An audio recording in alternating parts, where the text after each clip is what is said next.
அது ஃப்ரெண்ட்ஸ் இதான் நான் சொன்ன அது ஸ்விம்மிங் பூல். இது நீங்கள் இந்த பக்கம் பார்த்தீங்கன்னா இது வந்து 80 அடி, 80க்கு 20 இது பெரிய ஸ்விம்மிங் பூல்.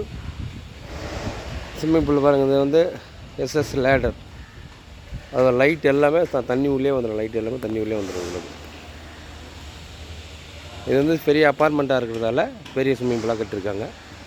இதுக்கு பார்த்தீங்கன்னா அது கிட்ஸ் பூல், குழந்தைங்க குளிக்கிறதுக்காக அந்த பக்கம் தனியாக பிரிச்சுருக்காங்க. இப்போ உங்களுக்கும் இது போல் ஸ்விம்மிங் பூல் கட்டணும் ஆசை இருந்தால் ஒரு 10க்கு 10 10க்கு 15 அதுக்குள்ளே சின்னதாக கட்டுறவங்க முதல்ல தொடர்பு கொள்ளுங்கள்.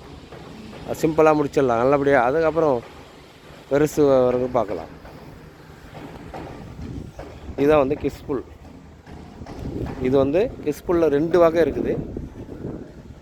3 அடி வைக்க இருக்கிறவங்க இருக்காங்க, 2 அடி வைக்கிறாங்க. ஆனால் மேக்ஸிமம் 2 அடி வைக்கிறது தான் பெஸ்ட்டு. அப்புறம் ஸ்விம்மிங் பூலில் வந்து 2 வகை இருக்குது. ஓவர் ஃப்ளோ டைப்புன்னு ஒன்று சொல்கிறாங்க, இன்னொன்று வந்து ஸ்கிம்மரில். அதாவது ஓவர் ஃப்ளோனால் இந்த தண்ணி வந்து மேலே வந்து இந்த இதில் போயிட்டு பேலன்சிங் டேங்க் செட் பண்ணி அது வழியாக மோட்டருக்கு போய் அதுக்கப்புறம் ஃபில்டர் ஆகும். ஸ்கிம்மர்ன்றது என்னென்னா இடம் இல்லாதவங்க, இடம் குறுகிய இடம் இருக்கும், பக்கத்தில் இடம் இருக்காது. அவங்க என்ன பண்ணுவாங்கன்னா இந்த வாலுக்கே ஒரு ஸ்கிம்மர் வச்சு இங்கேயும் இந்த கடைசியும் வச்சுட்டோமா அந்த ஸ்கிம்மர் உள்ளே தான் தண்ணி போகும், மேலே வராது. அந்த ஸ்கிம்மர் வழியாக மோட்டருக்கு போயிட்டு அப்புறம் ஃபில்ட்ரேஷன் ஆகும். இது வந்து ஓவர் ஃப்ளோ டைப்.